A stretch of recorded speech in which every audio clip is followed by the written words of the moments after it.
Love songs episode 1. ఈ episode లో next contestant కల్పన. ఎక్కడ ఎక్కడ ఎక్కడ ఉందో తారక, నాలో ఉక్కిరి బిక్కిరి ఊహలు రేపే గోపిక. హాయ్ పోర్సిలిన్ బొమ్మ, how are you? Fine sir. ఏ పాట పాడబోతున్నావు?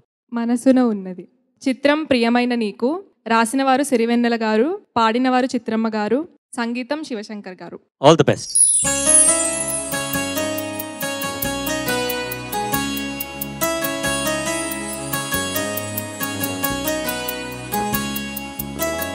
మనసున ఉన్నది చెప్పాలనున్నది, మాటలు రావేలా.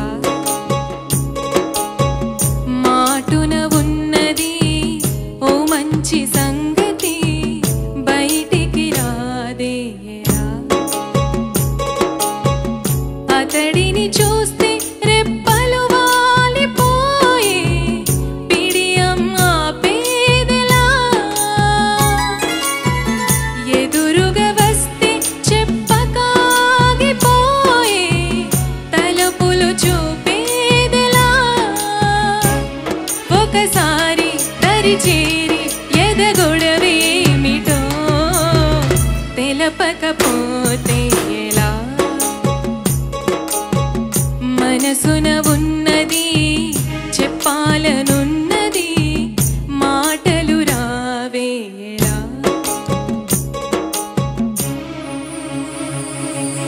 లలలలా, లలలలలలా, లలలలా, లలలలలలా.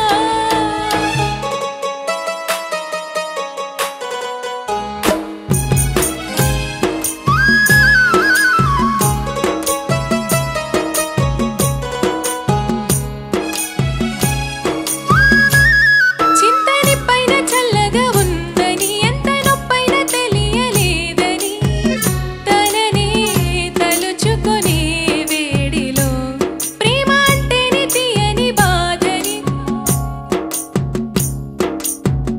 కొత్తగా తెలుసుకునే వేళలో కనబడుతోందా నా ప్రియమైన నీకు. నా ఎద కోత అని అడగాలని అనుకుంటూ తన చుట్టూ మరి తిరిగిందని తెలపకపోతే ఎలా. మనసున ఉన్నది చెప్పాలనున్నది, మాటలు రావేలా.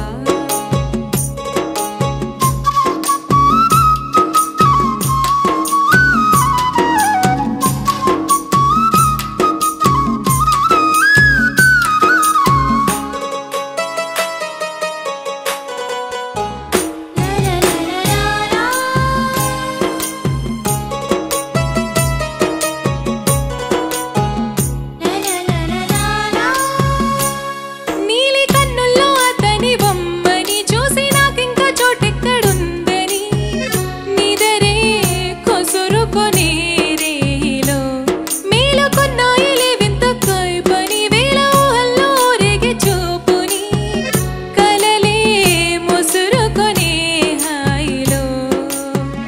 వినబడుతోందా నా ప్రియమైన నీకు, ఆశల రాగం అని అడగాలని పగలేదో రేయేదో గురుతేలేదని తెలపకపోతే ఎలా.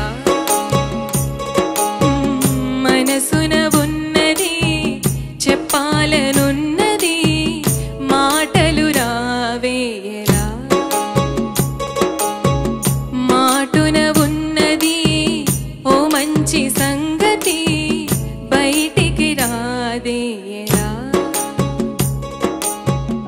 అతడిని చూస్తే రెప్పలు వాలిపోయే, పిడియం ఆపేదెలా. ఎదురుగా వస్తే చెప్పకాగిపోయే, తలుపులు చూపేదెలా. ఒకసారి దరిచేరి ఎదగొడవేమిటో తెలపకపోతే ఎలా.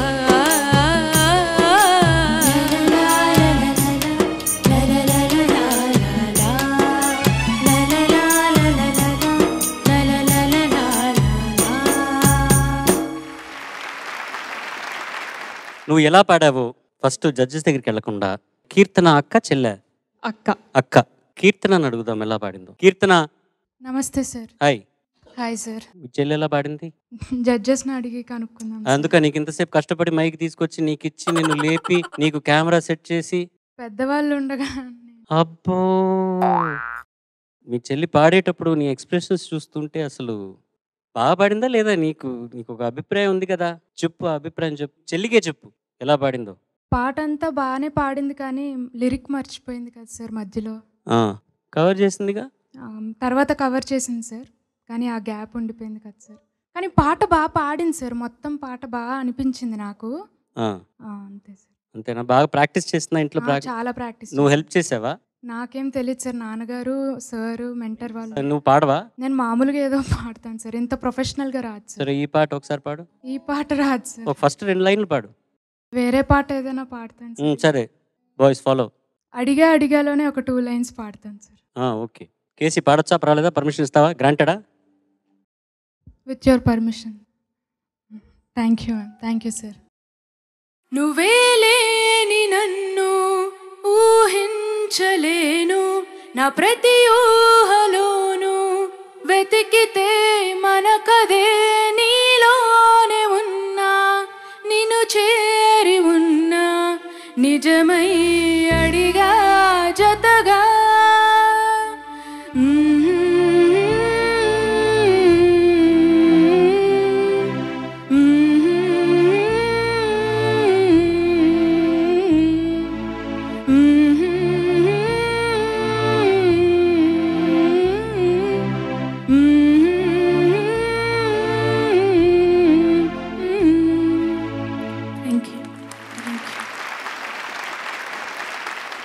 అడగంగానే పాడినందుకు థ్యాంక్స్ కీర్తన.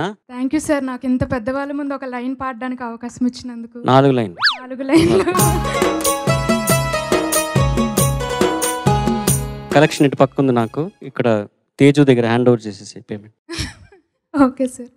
మొత్తానికి మీ చెల్లెలు బాగా పాడిందంట సార్. బాగా పాడింది సార్. జడ్జెస్ ఏమంటారో చూద్దాం. చంద్రబోస్ గారు. కల్పన సార్, పాడతా తేయకి రావడానికి ముందు ఆడిషన్స్ ఎంతమంది ఉన్నప్పుడు నువ్వు సెలెక్ట్ అయ్యావు అందులో? నేను వెళ్ళినప్పుడు 200 మెంబర్స్ ఉన్నారు సార్. తర్వాత మేము వచ్చినప్పుడు 47 మెంబర్స్. అంటే 200 నుంచి 40 నుంచి వడబోస్తే మీరు 12 వచ్చారు. అవును సార్. అంటే ఎంతమందిని మేము జాగ్రత్తగా గమనించి అందులోంచి మేము ఏరుతున్నావు నీకు అర్థమైంది. నువ్వు కూడా ఎన్ని అంచెలు దాటి ఇక్కడికి వచ్చావో నీకు అర్థమవుతుంది. కాబట్టి పాడే ప్రతి పాట కూడా ప్రతి అవకాశం కూడా సువర్ణ అవకాశమే నీకు. అది గుర్తుపెట్టుకోవాలి. అప్రమత్తంగా పాడాలి. ఎందుకంటే నీ పాటలో నచ్చిన అంశాలు చెప్తాను. కనబడుతోందా నా ప్రియమైన నీకు నా ఎదకోత అడగాలని, అక్కడ ఆ వాక్యాన్ని అద్భుతంగా పాడావు. అది నాకు తెలిసి ఈ పాటకి ప్రాతినిధ్య వాక్యం అదే. అద్భుతంగా పాడావు. మది తిరిగిందని తర్వాత వచ్చే గమకం ఉంది. ఆ గమకం అందంగా రావాలి. ప్రతి గమకం, ప్రతి సంగతి, ప్రతి మాట అద్భుతంగా పాడాలి. ఈ స్థాయిలో నువ్వు ఇక్కడికి వచ్చారంటే ప్రతి అప్రమత్తంగా జాగ్రత్తగా గమనించి పాడుతూ ఉండాలి. మీరు పాడితేనే తర్వాత మీకు పేరు, మీకు న్యాయమూర్తులుగా ఉన్నందుకు మాకు సంతోషం, సంతృప్తి. కాబట్టి జాగ్రత్తగా ఉండాలి. ఇప్పుడు ప్రస్తుతానికి నువ్వు నెలవంకవు మాత్రమే. పూర్ణ చంద్రబింబంలా ప్రకాశించాలంటే కొంతకాలం ఎదురు చూడాలి అంతే. Okay sir. చాలా it's a good thing to watch Kalpana, you and your sister Keerthana family మొత్తంగా they are all with you on this journey. That's a biggest blessing లైఫ్లో. నిజమైన సక్సెస్ ఇదే, to have your people surrounding you at all times. Congratulations. పాట చాలా బాగా, మంచి ప్రయత్నం. I really like music. Humming ఏముంది, you went with full force. అది కొద్దిగా హై పిచ్ ఉంటే కూడా నేను పాడాలనే ఒక తీర్మానంతో you gave a lovely attempt. Overall Bose గారు చెప్పినట్టు you know those little things, otherwise fantastic. Thank you. Kalpana నమస్తే. నమస్తే అమ్మా. ఓవరాల్గా కొంచెం అంటే పాటకి తగ్గట్టుగా నీ గాత్ర ధర్మం అంతే, అది ఎలా ఉంటుందో అలా పాడేసావు. పాట ప్రజెంట్ చేసావు. నేర్చుకున్నట్టు ఇక్కడికి వచ్చి పాడేసావు. దానికంటే మించి ఓన్ చేసుకోవడం అంటారు కదా, దాని నుంచి విజయప్రకాష్ గారు అంటూ ఉన్నారు, you have to own the song. So ఆ న్యూయాన్సెస్, ఆ ఎక్స్ప్రెషన్, మాటలు అర్థమయ్యాయా నీకు? ఇందులో సెంటెన్సెస్ అన్ని అర్థమయ్యాయా? ఎక్కడ కొంచెం సాఫ్ట్ చేయాలి, ఎక్కడ సాఫ్ట్ చేస్తే అందంగా మన గొంతులో నుంచి ధ్వనిస్తుంది, ఇవన్నీ కూడా డిజైన్ చేసుకోవాల్సిన బాధ్యత సింగర్స్గా మన మీదే ఉంది. ఎవరు పాడిన పాటైనా కావచ్చు, చిత్రమే అద్భుతంగా పాడి నీ ముందు పెట్టారు, రైట్? ఆవిడ ఇంత బ్రైట్గా పాడినట్టు నాకు తెలియదు మరి కదా. ఇంకొంచెం సాఫ్ట్నెస్ ఉంటే బాగుంటుందేమో, ఇంకొంచెం మృదువుగా మాధుర్యం దానికి యాడ్ చేస్తే ఓవరాల్గా పర్ఫార్మెన్స్ ఇంకా బాగుంటుందేమో అని నాకు అనిపించింది. నువ్వు హై నోట్స్ ఇంకా స్ట్రగుల్ అవుతూ ఉన్నావు. I know, I understand. సడన్గా వచ్చేయమంటే ఇది రాదు. అలాంటివి ఏమీ లేకుండా కొంచెం సింప్లిఫై చేసుకొని లైఫ్, సింపుల్ సాంగ్ కూడా సెలెక్ట్ చేసుకొని ప్రజెంట్ చేస్తే నీ వాయిస్ టెక్స్చర్ చాలా బాగుంది. కాబట్టి మరిన్ని మంచి ప్రజెంటేషన్స్ వస్తాయేమో అని నా feeling. This is my advice to you. Thank you. I wish you all the best. Thank you. And thanks for a great composition. ఎక్కడున్నారు ఈ శివశంకర్ గారు? Shiva, actually I was going to talk about Shiva. Shiva యాక్చువల్గా నా classmate. అవునా? అవును. మేమందరం కలిసి చదివేటప్పుడు ఐ డోంట్ నో వాళ్ళ డ్రమ్స్ వాయిస్తాడు తెలుసు మాకు, స్కూల్లో బ్యాండ్లో వాయించేవాడు. బట్ సడన్గా ఒక సినిమా దొరికింది వాడికి, మ్యూజిక్ చేశాడు, తమిళ్లో ఒక సూపర్ డూపర్ హిట్ సినిమా ఇచ్చాడు. దాని తర్వాత శివశంకర్ని పేరు మార్చుకున్నాడు, ఈ సినిమా చేశాడు ప్రేమైన నేను. ఎంత అద్భుతమైన మెలడీస్ చేస్తాడంటే నిజంగా, బట్ ఎందుకు అవకాశం కుదరట్లేదు వాడికి అన్నది నేను నిజంగా క్వైట్ డిసప్పాయింటెడ్. తనకి మ్యూజిక్ డైరెక్షన్ చేయడం ఇష్టమేనా? చాలా ఇష్టం, తనకు చాలా ఇష్టం. తను అద్భుతమైన మెలడీస్ ఇస్తాడు. But I don't know Shiva, you have to come back in track and చాలా పాటలు నువ్వు ఇవ్వాలి నాన్న. నువ్వు ఇంత అద్భుతమైన పాటలు, యాక్చువల్గా నాన్నగారికి చాలా ఇష్టమైన పాట ఇది. ఎప్పుడు టూర్కి వెళ్ళినా చిత్ర గారు ఆ టూర్లో ఉన్నారో లేకపోయినా కూడా ఎవరో ఒకళ్ళు ఈ పాట ఖచ్చితంగా పాడతారు. నాన్నకు అంత ఇష్టం ఈ పాట అంటే. ఎన్నోసార్లు చిత్ర గారు స్టేజ్ మీద వారు పాడిన వర్షన్ కూడా ఉంది ఈ సినిమాలో. నాన్న పాడిన వర్షన్, మనసునే ఉన్నది బాలుగారు పాడిన వర్షన్ కూడా ఉంది. అవును. But I don't know for some reason నాన్న ఎప్పుడు పాడలేదు ఈ పాట.